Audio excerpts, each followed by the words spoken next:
Welcome to the Let's Talk About Love, Sex, and Infidelity podcast with your host, Todd Creager. Todd has over 35 years of experience working with thousands of couples as a licensed therapist in his private practice. Todd shares his insights on this show. It's never too early to divorce-proof your marriage or too late to heal yourselves and have the relationship you truly want. Hi, everybody. This is Todd Creager. Today, I want to talk to you about another aspect of healing from infidelity. And it's really focused more on the person who's betrayed. And I'm calling it From Fury to Forgiveness, Navigating the Path of Anger and Healing from Infidelity. So from fury to forgiveness.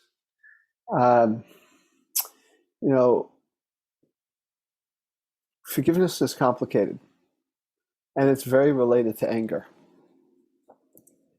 We're human beings, and when we're hurt, when there's a threat, our body responds.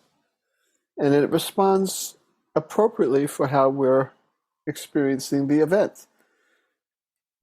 There's not a person alive today that, if they've been betrayed, is going to be neutral about it.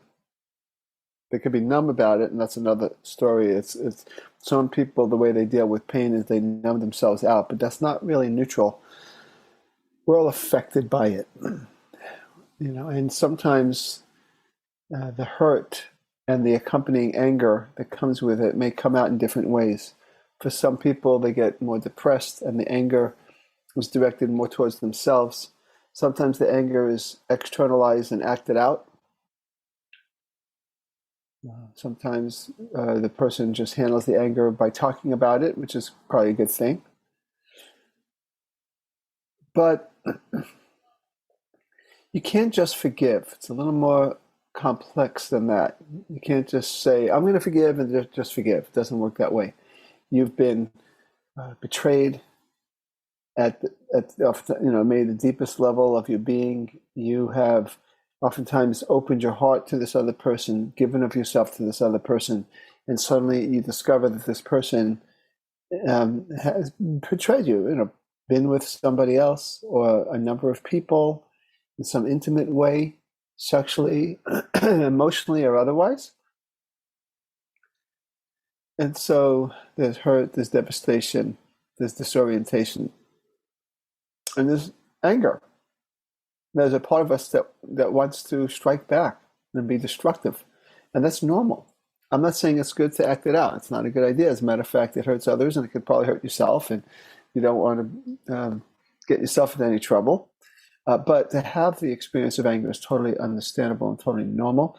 As a matter of fact, not only is it understandable and normal, in a way it's good because anger gets you in action. So, for example, if the person is numb, the problem with numb, or if they freeze, is they can't act on their own behalf and need someone to help them through the numbness to get to the anger and the hurt underneath.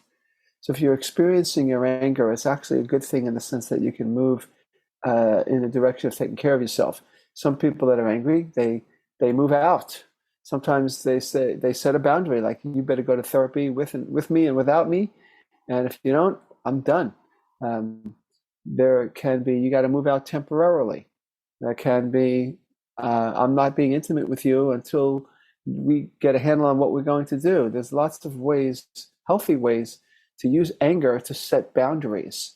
So anger itself is not a bad thing. What we do with it can be good or bad based on how it ultimately affects us. But anger is about setting boundaries, and we need to set boundaries, especially when boundaries have been betrayed at our expense because of the person who betrayed us.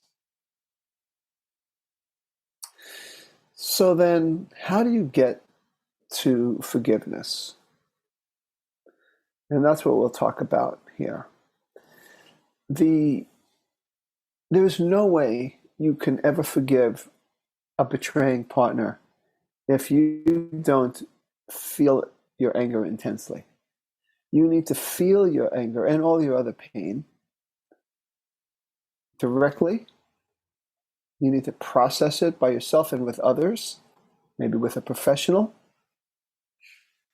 I spend a lot of time helping betrayed people process, but you cannot get to forgiveness without experiencing your anger. Now, what do I mean by forgiveness?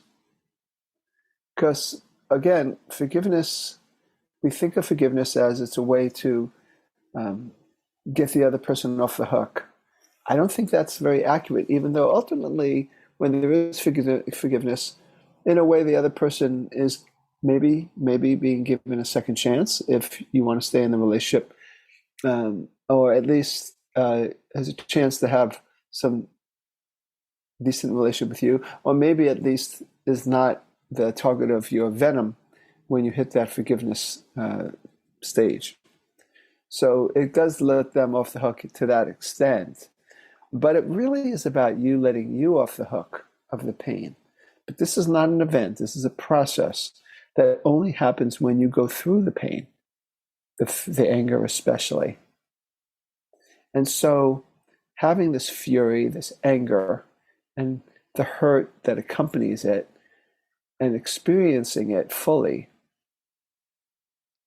crying about it, expressing what you feel to that person and others, there's a point where you can now make a choice. Do I want to let go? And I let go for me. Number one reason is for me.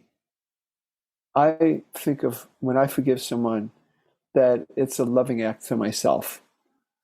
And it's because when you forgive, you're letting go of the pain associated with that. The other complex part about forgiveness, though, is that it's very important to realize that the anger is there to protect you. And so there's going to be a part of you that says, there's no way I'm going to forgive this person who betrayed me, because now I'm laying myself open to being hurt again. It's something I work with betrayed people a lot. I just was working with someone just yesterday. His partner betrayed him, and he wants to be with his partner. His partner is working in ways that really build his confidence that things are going to be better now. She's addressing the underlying issues of why she cheated, and she's just showing up in different ways than she did before. Much more aware, much more conscious, much more thinking in terms of two people, not just one. And yet there's a part of him that's angry and doesn't want to fully forgive, because if he does, it means on some level he's opening himself up to be hurt again. Now, I'll talk about that in a little bit. But I'm just saying that's the complexity of forgiveness. You want to let go of the pain, but you also don't want to have that piercing pain in the future. I said to this person, this betrayed man, that in a way your choice is to continue having the dull ache of your anger and your wall up, versus letting it down, being fully forgiving, and then opening yourself up to a potential piercing pain like he had before when he first discovered the infidelity. Of course, there's ways to gauge, and that's what I'll talk about in a little while. But before I go there, I do want to talk about the role of empathy and compassion in the forgiveness process. One of the things I've learned in helping couples and individuals heal from infidelity is that we got to go deep. We can't stay on the surface of things. Oh, he's just a cheater, or she's just a cheater. It's not really true. There's an underlying, or a number of underlying factors that contribute to this person's cheating. And there has to be a curiosity, of course, on the person who betrays part, but also on the person who was betrayed, to be curious, like what was behind it, what was, what were you trying to do, what early childhood wound were you trying to compensate for. This is truth. I've seen this thousands of times now in my 40-year career doing this work, that even though there are sociopaths out there, The great majority of people that come to me because they've cheated, or the partners that are coming because they were betrayed, are not dealing with sociopaths. It's more complicated than that. And so it's easier to have empathy and compassion when you go deeper, when you don't look at just the surface view of their behavior and go deeper into their hurt and their pain and why they did it. So that's very important in terms of compassion, and ultimately to be able to forgive. Until the person sees the person who betrayed as more than just a cheater, it's very difficult to get to that forgiveness and to have that compassion, of course.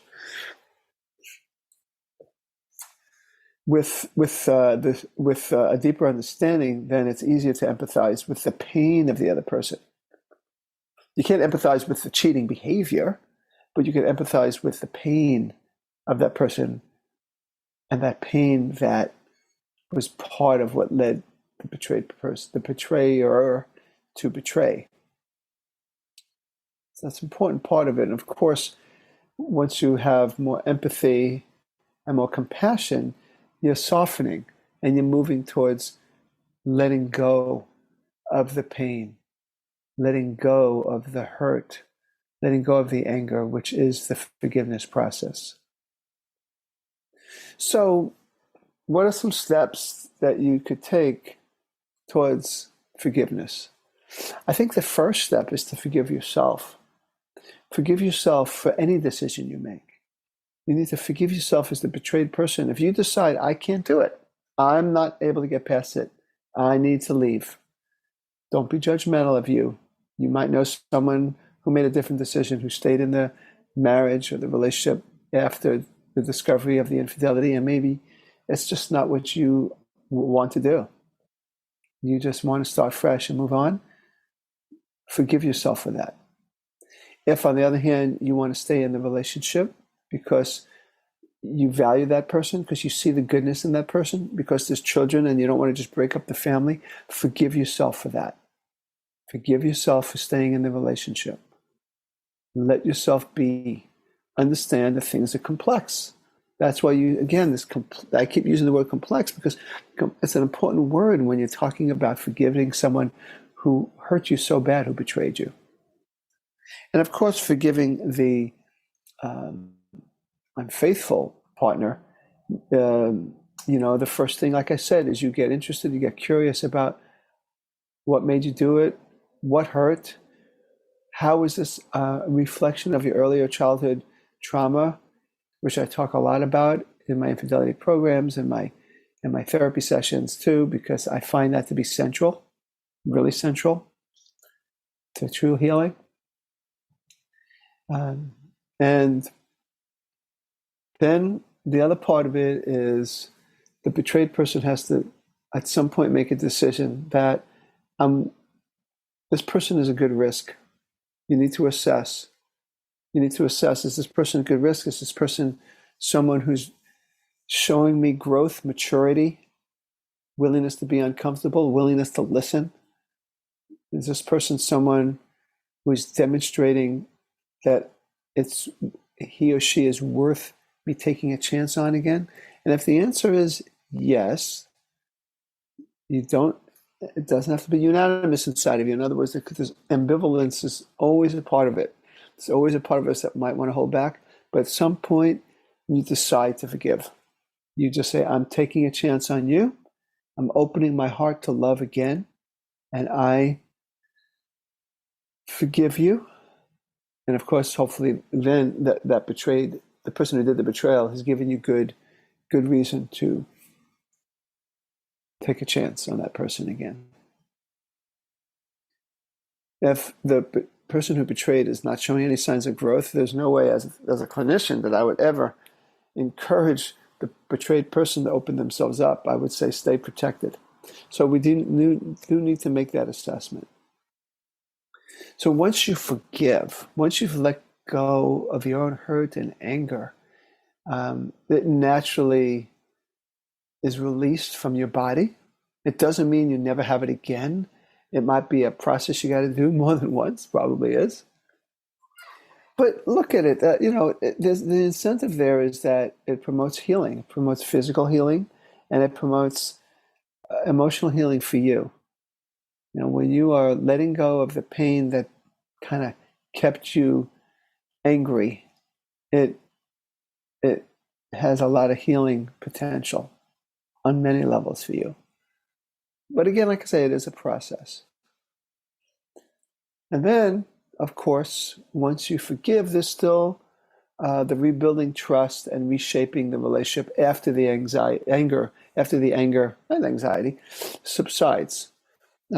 It's a matter of continue to do the work. That when you experience forgiveness, that's not the end of it. There has to be continual work, growth as two individuals and as a couple. Communication is really crucial, really very, very important. And it's just something that is really never ending. It's what takes you from a couple that is healing from infidelity to thriving as a couple and being in a much better place than you were before, even before the discovery of the infidelity. So that was what I wanted to talk about, how to go from fury to forgiveness, how it helps in healing. I think if you can listen to these words, maybe you might have to hear it more than once. It's very complex. Give yourself permission to be patient and pass this on to other people that might be going through this as well. This is Todd Creager, making the world safe for love. That's it for today's episode of Let's Talk About Love, Sex, and Infidelity podcast with your host, Todd Creager. For free resources and materials, head over to toddcreager.com. Loved this episode? Head over to iTunes and subscribe, rate, and leave a review. We'd really appreciate it. Thank you.